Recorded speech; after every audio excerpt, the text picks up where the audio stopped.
sobre el simbolismo de la Navidad. Es claro que este es un evento maravilloso sobre el cual urge meditar profundamente.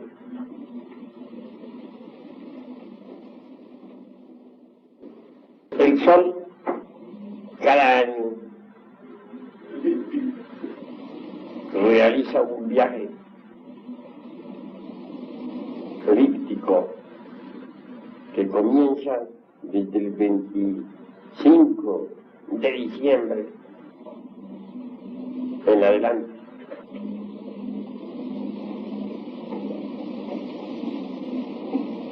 Luego regresa otra vez hacia el Polo Sur, hacia la zona donde está la Antártida.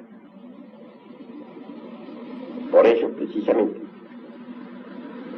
vale que reflexionemos en su honda significación.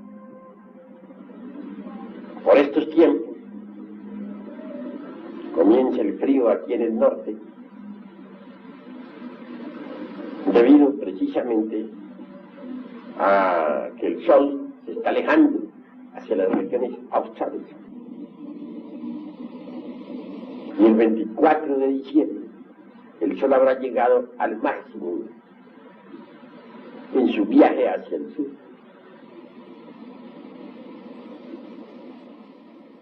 Si no fuera porque el sol avanza hacia el norte, desde el 25 de diciembre en adelante, moriríamos de frío. La tierra entera se convertiría en una mole de hielo y perecería realmente toda criatura, todo aquello que tenga vida. Así pues, bien vale la pena que reflexionemos en el acontecimiento de Navidad. El Cristo Sol debe avanzar para darnos su vida. Y en el equinoccio de la primavera se crucifica en la tierra. Entonces madura la uva y el trigo. Es precisamente en la primavera cuando debe el Señor pasar por su vida, pasión, muerte, para luego resucitar.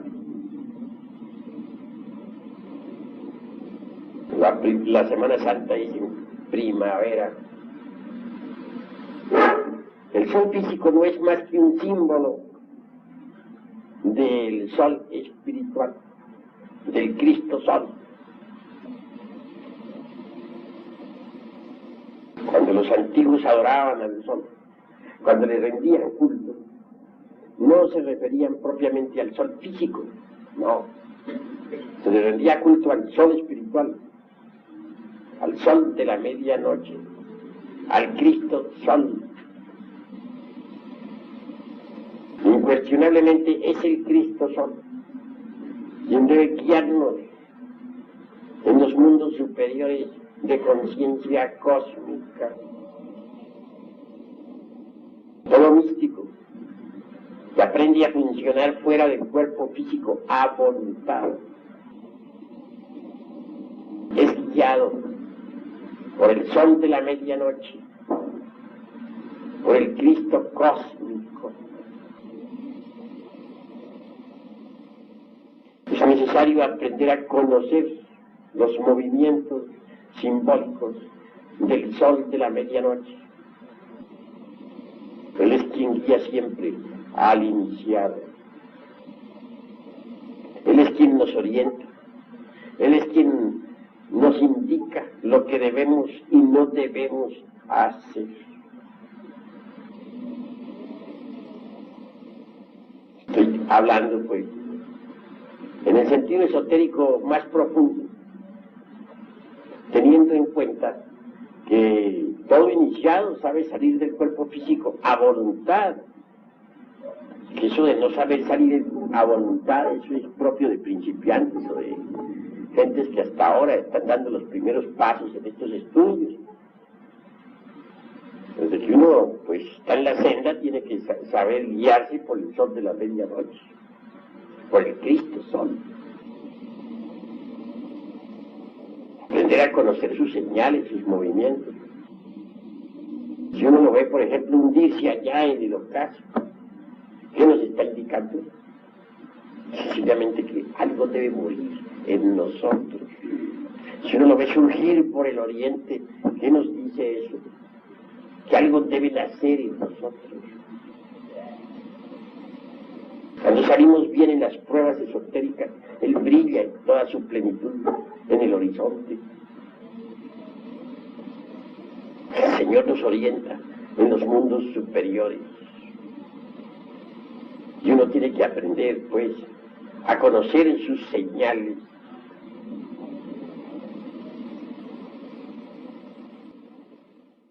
Dupuy y muchos otros han estudiado el maravilloso acontecimiento de Navidad. No hay duda, y eso lo reconoce Dupuy, de que todas las religiones de la antigüedad celebraron la Navidad. Así como el sol físico avanza hacia el norte para dar vida a toda la creación, así también el sol de la medianoche, el sol del Espíritu, el Cristo Sol, nos da vida si nosotros aprendemos a cumplir con sus mandamientos.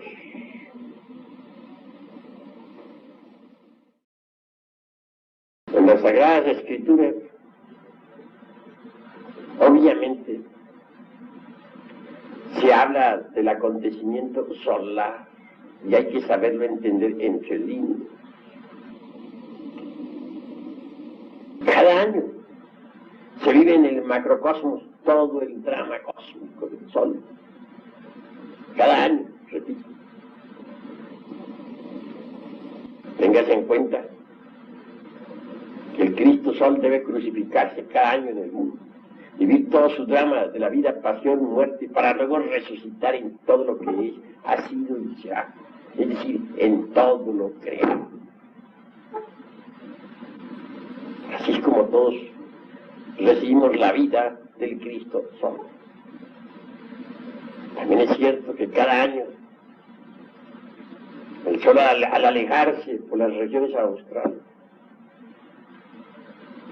nos deja aquí en el norte tristes, pues Él va a dar la vida a otras partes. Las noches largas de invierno son fuertes. Tiempo de Navidad, los días son cortos y las noches largas. Vamos reflexionando en todo esto y conviene que entendamos lo que es ciertamente el drama cósmico. Se hace necesario que en nosotros también nazca el Cristo Sol. Él debe nacer en nosotros. En las Sagradas Escrituras se habla claramente de Belén y de un establo donde Él nació. Ese establo de Belén está dentro de nosotros mismos, aquí y ahora.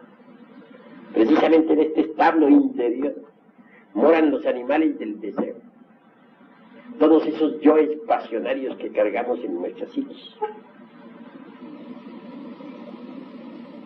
Eso es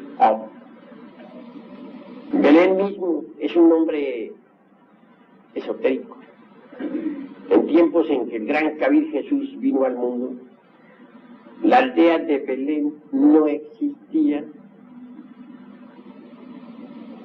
De manera que eso es completamente simbólico. Bel es una raíz caldea que significa torre del fuego. De manera que propiamente dicho, Belén es torre del fuego. ¿Quién podría ignorar que Bel es un término caldeo que corresponde precisamente a la torre de Bel, la torre del fuego.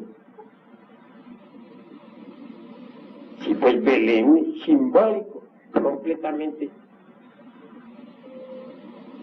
Cuando el iniciado trabaja con el fuego sagrado, cuando el iniciado elimina de su naturaleza íntima los agregados psíquicos, cuando de verdad está realizando la gran obra,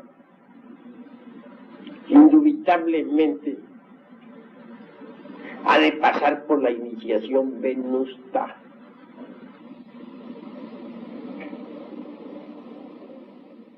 El descenso del Cristo al corazón del hombre es un acontecimiento cósmico, humano, de gran trascendencia. Tal evento corresponde en verdad a la iniciación venusta.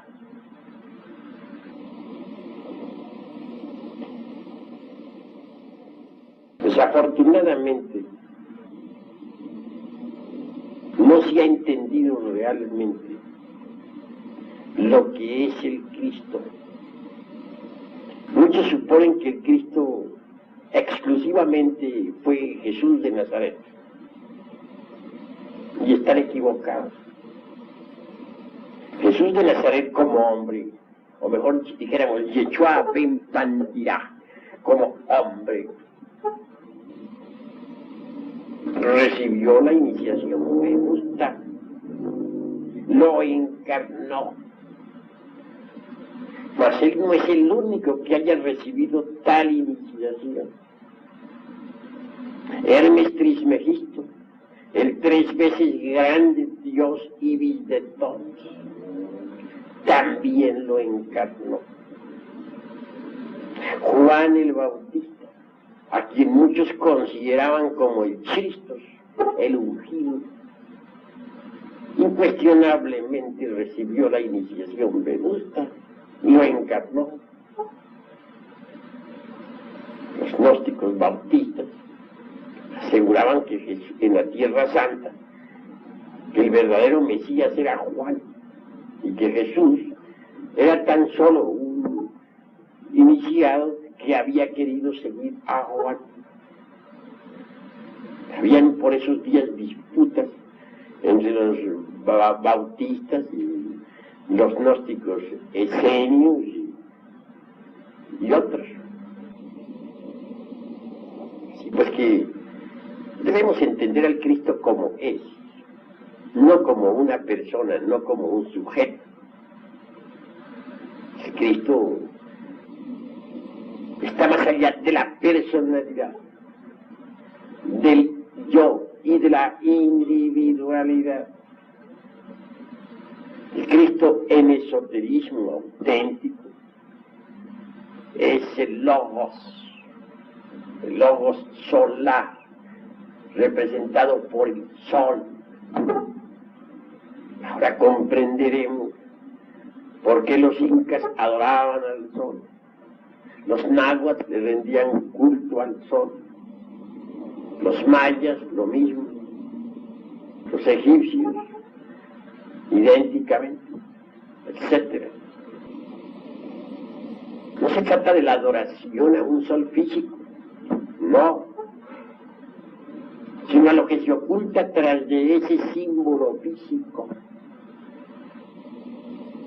Obviamente se adoraba era el logo solar, al segundo logo. Ese logo solar es unidad múltiple perfecta. La variedad es unidad. En el mundo del Cristo cósmico,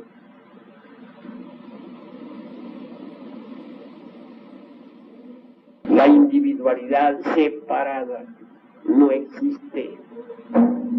En el Señor todos somos uno. Me viene a la memoria en estos instantes cierto experimento, dijéramos, esotérico, realizado hace ya muchos años. Entonces, sumergido en profunda meditación, logré ciertamente el samadhi, el estado de mantilla o éxtasis, como se le denomina en el esoterismo occidental.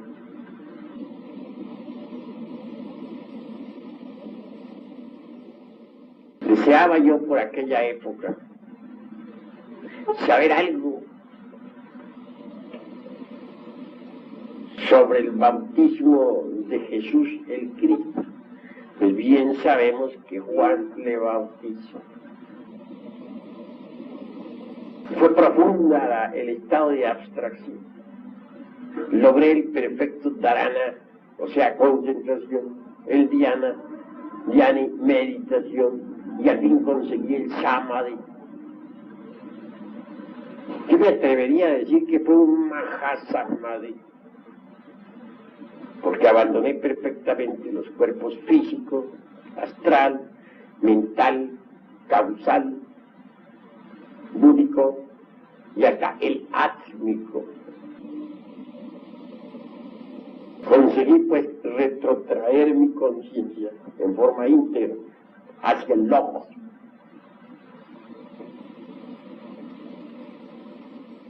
Así pues, en ese estado logoico, como un dragón de sabiduría,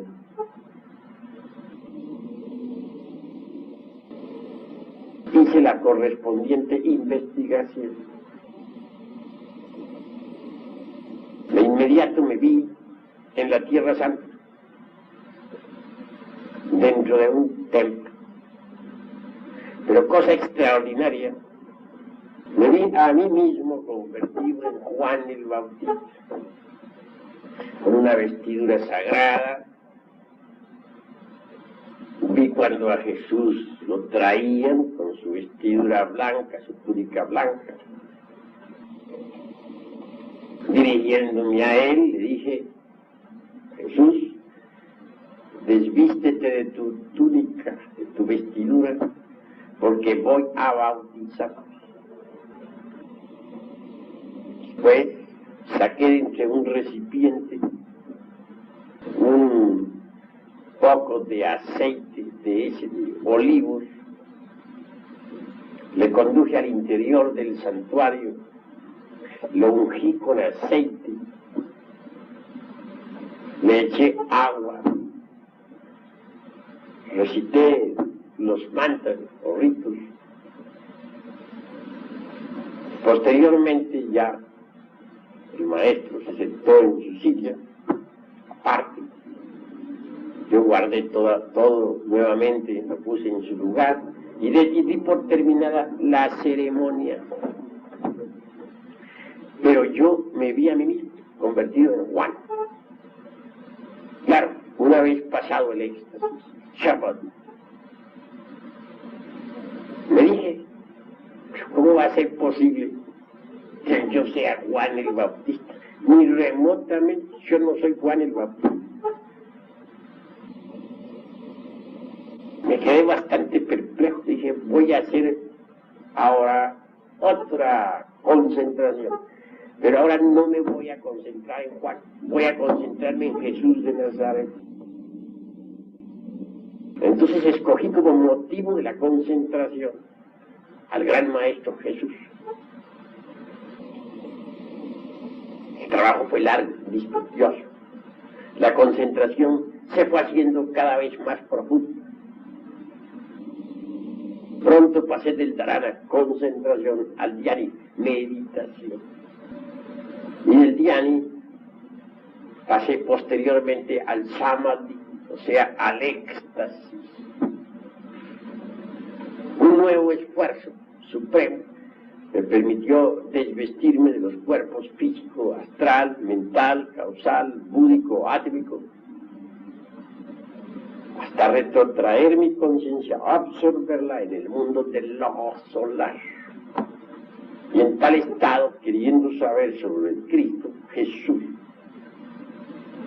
me Me vi a mí mismo convertido en el Cristo Jesús, haciendo milagros y maravillas en la Tierra Santa, curando a los enfermos, dando vista a los ciegos, etcétera, etcétera, etcétera. Y por último, me vi vestido con la vestidura sagrada, llegando ante Juan en aquel templo. Entonces Juan se dirige a mí, me dice: Jesús, quítate tu vestidura porque voy a bautizar. Se cambiaron los papeles. Ya no me vi convertido en Juan, sino en Jesús. Y recibí el bautismo de Juan, tal como lo he dicho. Pasado el sábado y regresado al cuerpo físico, vine perfectamente a evidenciar con toda claridad que en el mundo del Cristo cósmico todos somos uno. Si hubiera querido meditar en cualquiera de ustedes allá en el mundo del Logos, me hubiera visto convertido en cualquiera de ustedes, viviendo la vida de ustedes. Es que allí no hay individualidad, ni personalidad, ni yo. Allí todos somos el Cristo, allí todos somos Juan, allí todos somos el Buda, allí todos somos uno. En el mundo del Logos no existe la individualidad separada.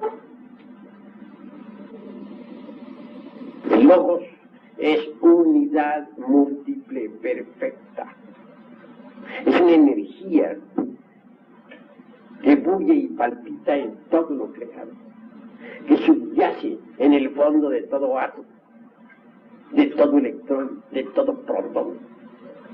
Se expresa vivamente a través de cualquier hombre que esté debidamente preparado. Bien, he hecho esta aclaración, síntesis, con el objeto de especificar mejor el acontecimiento de Belén.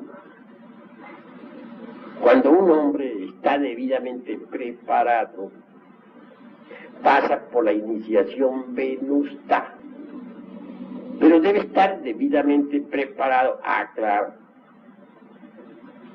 Y en la iniciación venusta consigue la encarnación del Cristo cósmico en sí mismo, dentro de su propia naturaleza.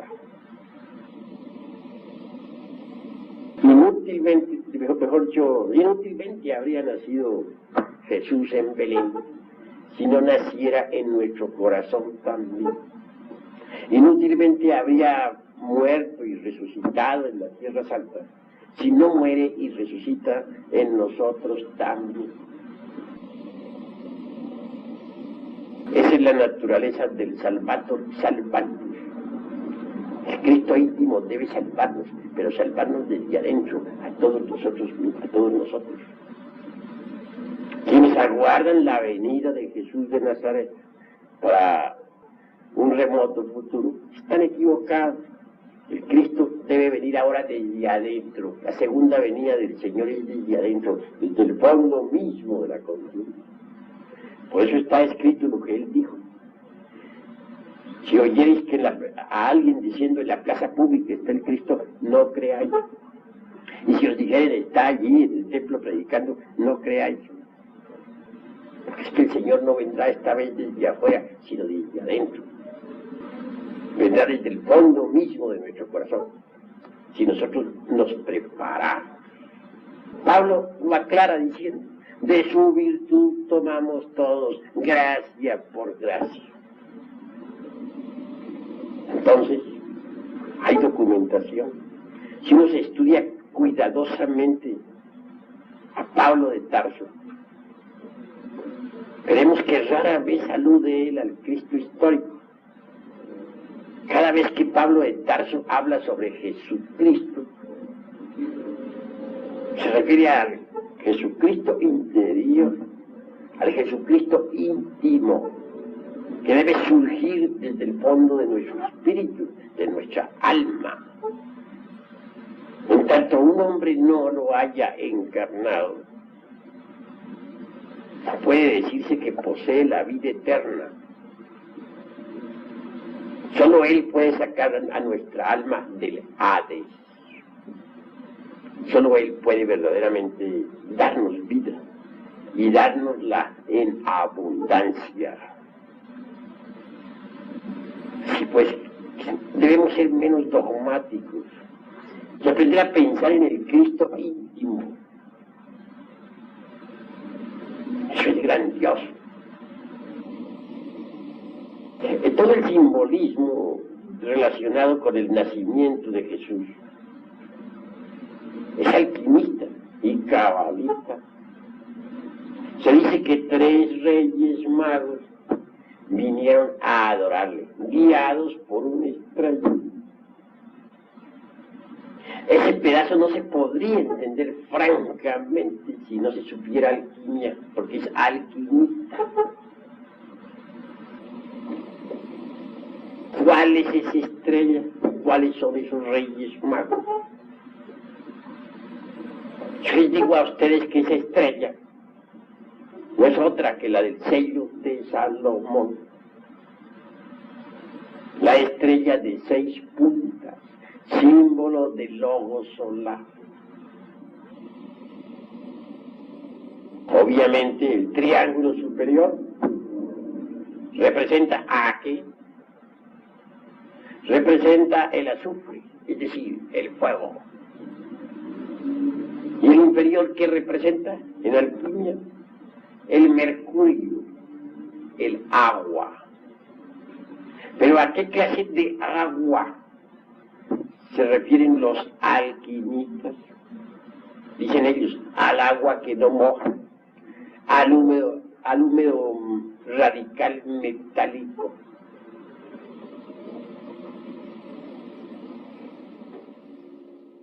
En otros términos, al exiogeharit, al esperma sagrado.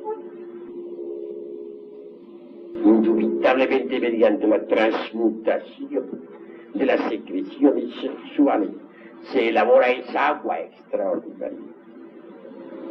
Las aguas puras de Amrita, el mercurio de la filosofía secreta. Bien vale la pena que nosotros meditemos en el sello de Salomón. Ahí tienen ustedes el triángulo superior, representación vívida del azufre, y el inferior, representación vívida del mercurio. Quiere decir que el fuego sagrado, el fuego del Espíritu Santo, debe en nosotros fecundar a la materia caótica para que surja la vida. Debe fecundar al mercurio de la filosofía secreta. Indubitablemente, resulta un poco difícil entender la cuestión de la estrella de Belén si no apelamos al sello de Salomón y a la alquimia. Repito, el mercurio es el alma metálica del esperma sagrado. El azufre es el fuego sagrado del Kundalini en el ser humano. Entendido eso, podemos aclarar algo más. Debe el azufre fecundar al mercurio. Que con el mercurio fecundado por el azufre, podemos fabricar los cuerpos existenciales superiores del ser. De manera que si no entendiéramos esto, no entenderíamos tampoco el sello de Salomón, ni la estrella pues que apareció a los reyes magos. Aquí tenemos para mejor explicación los 3 mercurios. Primero, esto es lo que los alquimistas denominan azogue bruto, o sea, el esperma sagrado propiamente dicho. Este segundo mercurio es precisamente el alma metálica del primero. Mediante la transmutación del esperma se convierte esta en energía. A esa energía sexual se le denomina alma metálica del esperma. Y la tercera es la más importante, es precisamente el famoso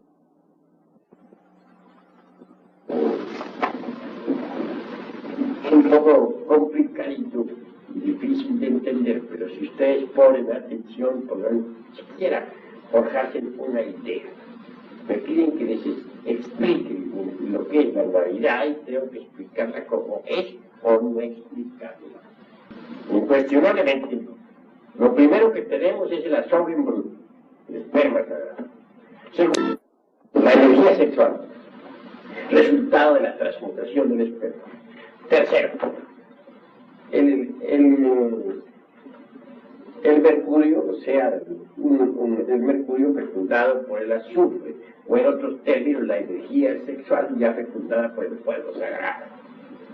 Mezcla, pues, de energía y fuego que sube por la espina dorsal para llevarnos a la autorrealización íntima del ser. Este tercer mercurio es el arché de los griegos. De manera que en el arché hay sal, hay azufre, hay mercurio. Eso es obvio. Allá arriba en el macrocosmos, la nebulosa, por ejemplo, está compuesta de sal, azufre, mercurio. Ahí hay arché. Eso es el arché de los griegos. De allí salen las unidades cósmicas. Aquí abajo nosotros necesitamos fabricar el arché. ¿Cómo? Fíjate la transmutación. De ese arché, que será un compuesto de sal, de azufre, de mercurio, nacerán los cuerpos existenciales superiores del ser. Si alguien posee los cuerpos astral, mental y causal, se convierte en un hombre de verdad. Eso es obvio. Y recibe sus principios anímicos y espirituales. Claro, en principio no tenemos sino el asombro bruto que hay que transmutarlo. Es decir, las expresiones sexuales que hay que transmutarlas, sublimarlas, convertirlas en energía. Esa energía se denomina mercurio, alma metálica del esperma. Esa energía sube por los cordones espermáticos hasta el cerebro. Posteriormente, esa energía une sus polos positivo y negativo en el coxis, cerca del triveni, y entonces surge el fuego. El fuego hace fecunda a tal energía. El fuego mezclado con tal energía sube por la médula espinal hasta el cerebro. El excedente de tal mercurio fecundado por el azufre viene a cristalizar en los cuerpos existenciales superiores del ser. Primero se formará el cuerpo astral, segundo se formará el cuerpo de la mente y tercero se formará el cuerpo causal. Cuando alguien posee los cuerpos astral, mental y causal, recibe sus principios anímicos y espirituales. Es decir, se convierte en un hombre de verdad. Sí, pues, eso es indispensable. Pero crear los cuerpos existenciales superiores del ser es una cosa, y llevarlos a la perfección es otra cosa diferente. Incuestionablemente, la sal, el azufre y el mercurio es la base de todo. Donde quiera haya materia, hay sal. Toda materia se reduce a la sal. Y toda sal puede ser convertida en oro. Así pues, los cuerpos existenciales superiores del ser vienen a ser una mezcla de sal, azufre y mercurio. La sal de cualquiera de esos cuerpos, mediante la acción combinada del azufre y del mercurio, se convierte en oro. Convertir tales cuerpos en oro, en vehículos finos de oro, sería lo indicado. Y esa es la gran obra. Pero no se podría realizar tal prodigio si no recibiera uno una ayuda extra. Esa ayuda maravillosa consiste en la Navidad del corazón. Debe nacer el Cristo en el corazón del hombre para que se pueda realizar esa gigantesca labor, cual es la de transformar los cuerpos existenciales superiores del ser en vehículos de oro puro. Ahora bien, situémonos en cualquier vehículo de estos, el cuerpo astral. Imaginemos Imaginemos a una persona que tiene un cuerpo astral. Uno sabe que tiene un cuerpo astral cuando puede usarlo, cuando puede moverse con él consciente y positivamente, cuando puede viajar de un planeta a otro con el mismo. Imaginemos una persona que tiene ese cuerpo astral, pero que está trabajando para convertirlo en un vehículo de oro puro, es decir, que quiere perfeccionar. No podrá hacerlo sin eliminar el mercurio seco, es decir, los yoes, y el azufre arsenicado, es decir, los átomos sanguinolientos de la lujuria. Obviamente necesitará ayuda. Si consigue eliminar el mercurio seco, el azufre arsenicado o azufre venenoso, entonces su cuerpo astral se convertirá en un vehículo de oro. Pues la hora es difícil. Afortunadamente el Cristo íntimo interviene y ayuda a eliminar todo ese mercurio seco y ese azufre venenoso o arsenicado. Y al fin, como resultado de su trabajo, el vehículo se convierte en un cuerpo de oro. Mas antes de convertirse el cuerpo astral en un vehículo de oro precioso, forzosamente tendrá que pasar por varias etapas. La primera está simbolizada por el color negro, por el cuervo negro, dado por Saturno. ¿Por qué? Porque el iniciado habrá de entrar en un franco trabajo tecnático. Tendrá que eliminar, destruir, desintegrar todos los elementos inhumanos que lleva en su cuerpo. Y eso es fuerte, poderoso, hasta conseguir el color blanco, que es fundamental. Obviamente ese color blanco está representado por la paloma blanca. A los iniciados de Egipto se les ponía el taf, o sea, la vestidura de lino blanco, para representar pues la castidad, la pureza. Después, el tercer símbolo es el águila amarilla. Recibe el iniciado el derecho a usar la túnica amarilla. En el cuarta fase del trabajo, el iniciado pues recibe la púrpura. Cuando recibe la púrpura, ya su cuerpo astral ha quedado convertido en un vehículo de oro puro, de la mejor calidad. El jefe de todo ese trabajo alquimista es precisamente el Cristo íntimo. Los sabios dicen que la sal, el azufre y el mercurio son los instrumentos pasivos de la gran obra. Que lo más importante, dicen ellos, es el magnés interior. Ese magnés citado por Paracelso no es otra cosa sino el Cristo íntimo. Señor, él debe realizar en verdad toda la gran obra. He citado como ejemplo el cuerpo astral, pero idéntica labor hay que hacer con cada uno de los cuerpos existenciales superiores del ser. Tal labor, sin el magnés interior de la alquimia, sería algo más que imposible. Por eso es que, incuestionablemente, al comenzarnos la gran obra, debe encarnar al Cristo íntimo. Él nace en el estado de nuestro propio cuerpo. Y dentro tenemos todos los animales del deseo y las pasiones interiores. Él tiene que crecer, desarrollarse a través del ascenso de los grados, convertirse en un hombre entre los hombres, hacerse cargo de todos nuestros procesos mentales, volitivos, sexuales, emocionales, etcétera, etcétera, etcétera. Pasar como un cualquiera entre cualquiera. Siendo el Cristo un ser tan perfecto que no es pecador, sin embargo tiene que vivir como pecador entre pecadores, desconocido entre los desconocidos. Esa es la cruda realidad de los seres. Pero va creciendo, se va desarrollando. A medida que va eliminando en sí mismo los elementos indeseables que llevamos dentro. Es tanta su integración con nosotros mismos, se echa toda la responsabilidad sobre los hombres.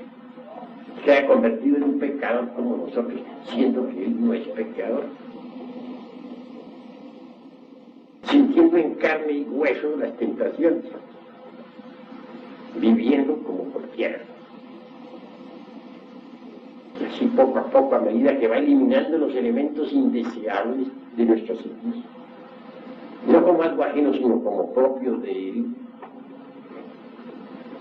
se va desarrollando y desenvolviendo en el interior de sí mismo.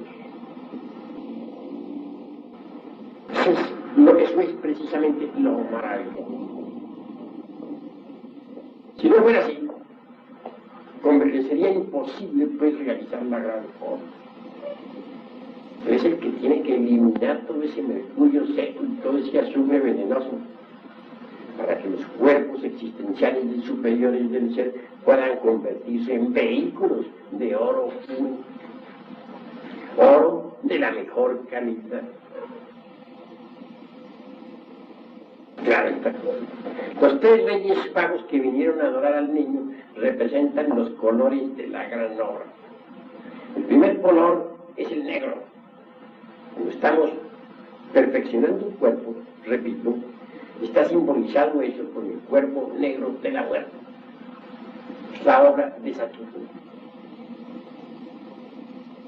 simbolizada por aquel rey mago de color negro.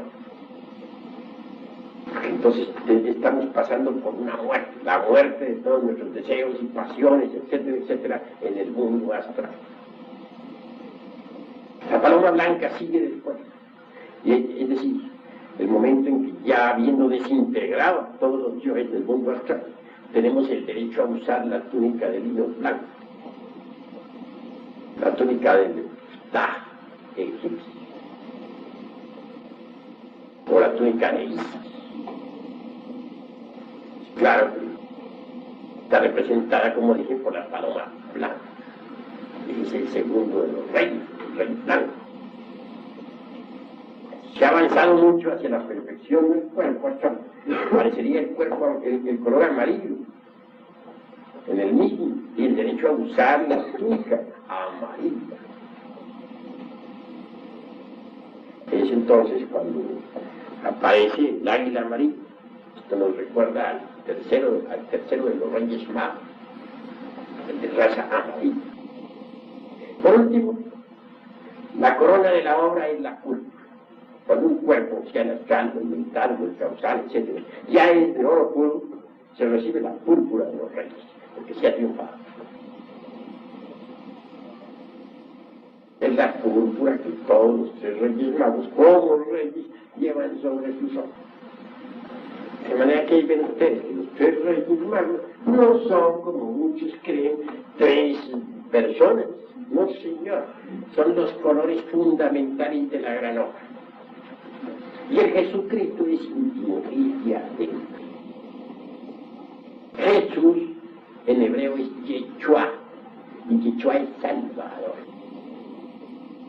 Y como Salvador, nuestro Yeshua particular tiene que nacer en este establo que llevamos dentro para realizar la gran obra. Él es el magnes interior del laboratorio alquimista. El gran maestro debe surgir pues en el fondo de nuestra alma, de nuestro espíritu. Lo más duro pues para el Cristo íntimo, cuando ha nacido en el corazón del hombre, es precisamente eso del drama cósmico, su vía cruz. En el Evangelio aparecen las multitudes pidiendo la crucifixión del Señor. Esas multitudes no son de ayer, de un remoto pasado, como suponen las gentes, de algo que sucedió hace 1975 años. No, señores, esas multitudes están dentro de nosotros mismos. Son nuestros famosos yoes. Pues dentro de cada persona habitan miles de personas. El yo odio, el yo tengo celos, el yo tengo envidia, el yo soy codicioso. Es decir, cuántos defectos tenemos. Y cada defecto es un yo diferente. Estoy hablando aquí de esta manera, de este modo, sencillamente porque veo que los hermanos que están aquí en su mayoría son ya instituciones. Habrá algunos visitantes, pero los visitantes no entienden que los escuchen. Pero en realidad, de verdad, como todos son de la institución, pueden hablar de este modo. Es claro que esas multitudes interiores que tenemos, que son nuestros famosos yoes, son los que gritan crucifixia, crucifixia. En cuanto a los tres traidores, ya sabemos que en el Evangelio crístico son Judas, Pilatos y Caifás. ¿Quién es Judas? El demonio del deseo. ¿Quién es Pilatos? El demonio de la mente. ¿Quién es Caifás? El demonio de la mala voluntad. Pero hay que aclarar un poquito, hay que especificar esto para que se vaya entendiendo. Judas, el demonio del deseo, cambia al Cristo íntimo por 30 monedas de plata. 3 más 0, 3. Esa es la adición cabalística. Es decir, lo cambia por cosas materiales, por la moneda, por los licores, por el lujo, por los placeres animales, etcétera, etcétera, etcétera. Lo vende. En cuanto a Pilatos, es el demonio de la mente. Ese siempre se lava las manos, nunca tiene la culpa, jamás. Para todo encuentra una evasiva, una justificación. Jamás se siente culpable. Realmente todo defecto psicológico que nosotros poseemos en nuestro interior, vivimos siempre justificados. Jamás nos creemos culpables. Hay personas que me lo han dicho a mí: Señor, yo creo que soy una persona buena, yo no mato, yo no robo, yo soy caritativo, yo no soy envidioso. Es decir, dechados de virtud, perfectos según ellos. Y no, digo yo, ante tanta perfección, goodbye. De manera que miremos las cosas como son en su crudo realismo. Ese Pilato siempre se lava las manos, nunca se considera culpable. Y en cuanto a Caifás, yo francamente considero que es el más perverso de todos.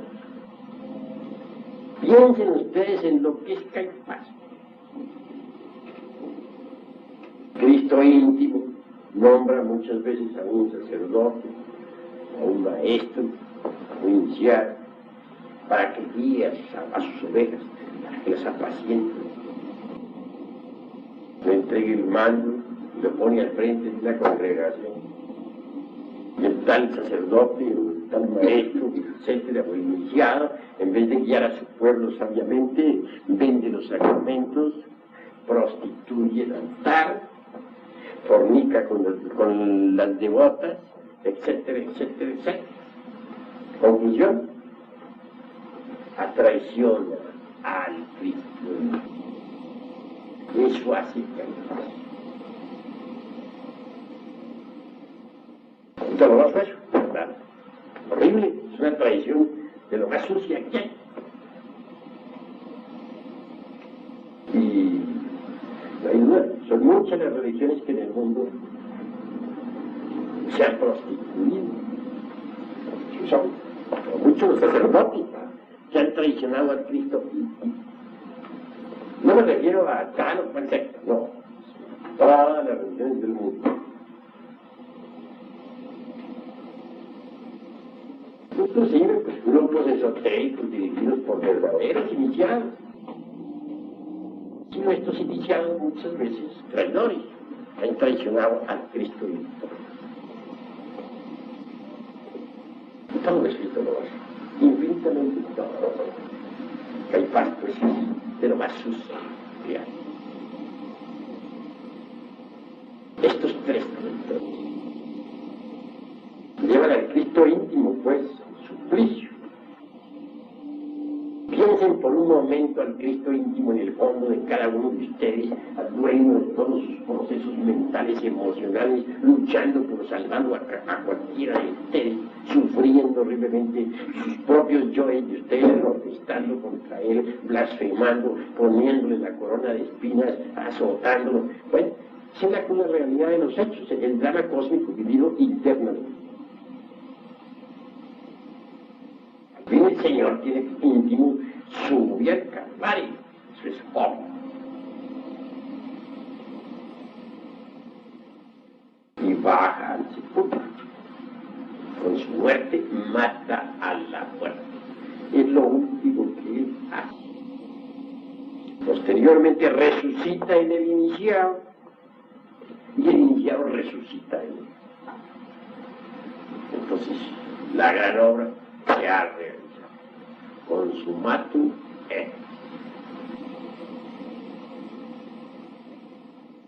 Y han surgido a través de los siglos maestros resurrectos. Pensemos en Hermes Trismegisto. Pensemos en un Moria, gran maestro de la fuerza en el siglo. Pensemos en el conde Cagliostro, quien todavía vive, o en San Germán, y en el año 1939 visitara a Europa otra vez. Este San Germán trabajó activamente durante los siglos XVII, XVIII, XIX, etc. Sin embargo, físicamente sigue existiendo. Es un maestro resurrecto. ¿Por qué son resurrectos los maestros? Porque gracias al Cristo íntimo lograron ellos la resurrección.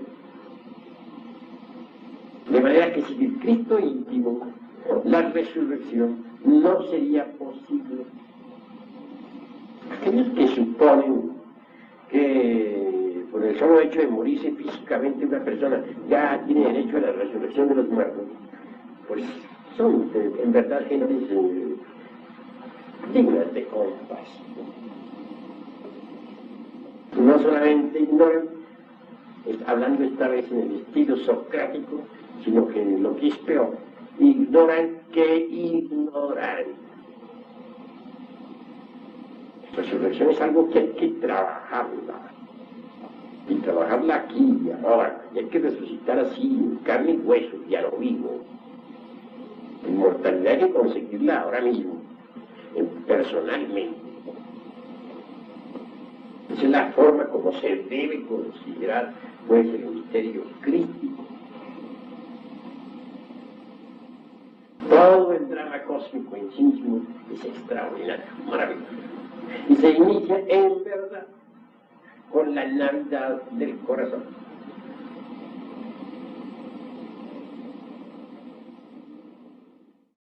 Lo que continúa después en relación con el drama, formidable, que tiene que huir a Egipto, que Herodes manda matar a todos los niños y él tiene que huir. Entonces, todo eso es simbólico, completamente simbólico.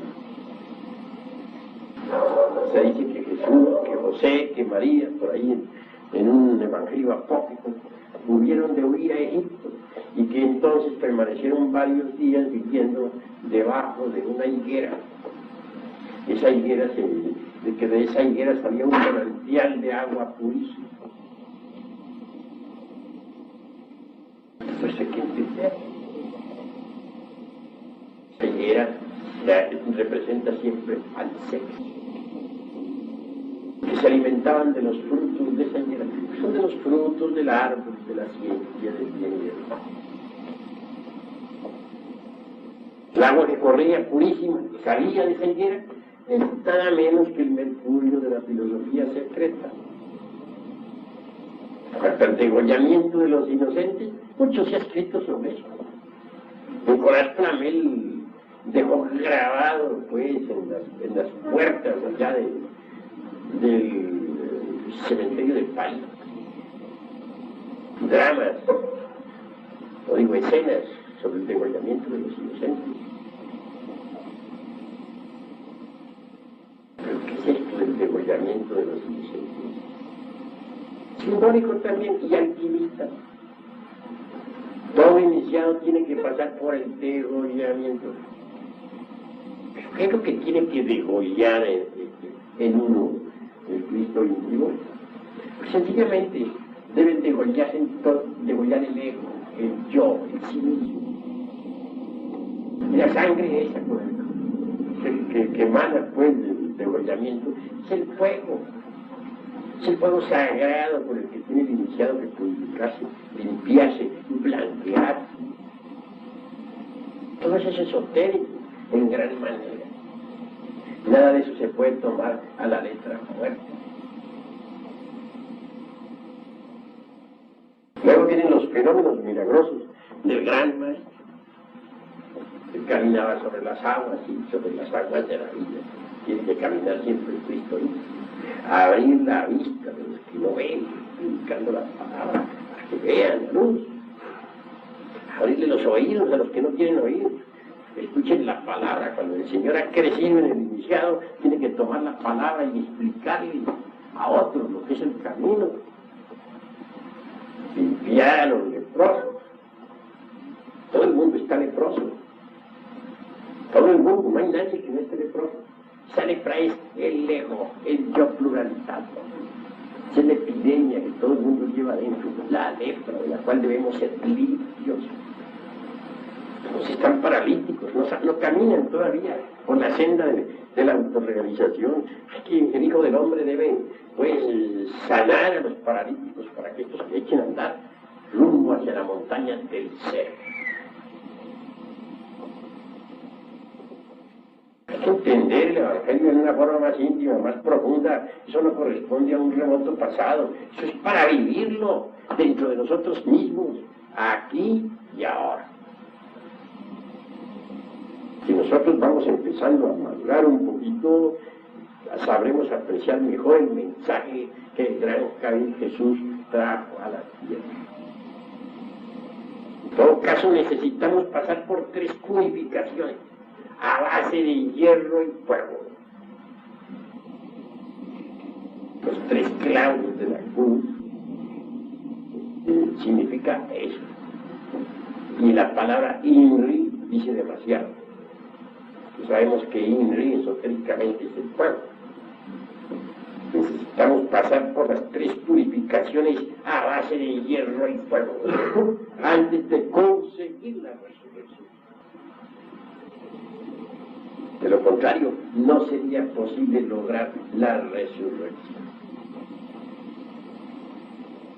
El que resucita se transforma radicalmente. Se convierte en un Dios hombre, en un hierophante de la talla de un Buda o de un Hércules o de un Quetzalcóatl, etc. Pero hay que hacer la gran obra. Realmente no se podría entender los 4 evangelios si uno no estudiara alquimia y cábala, porque son alquimistas y cabalistas. Eso es obvio. Los judíos tienen 3 libros sagrados. El primero es el cuerpo de la doctrina, es decir, la Biblia. El segundo es el alma de la doctrina, el Talmud, donde está pues el alma nacional judía.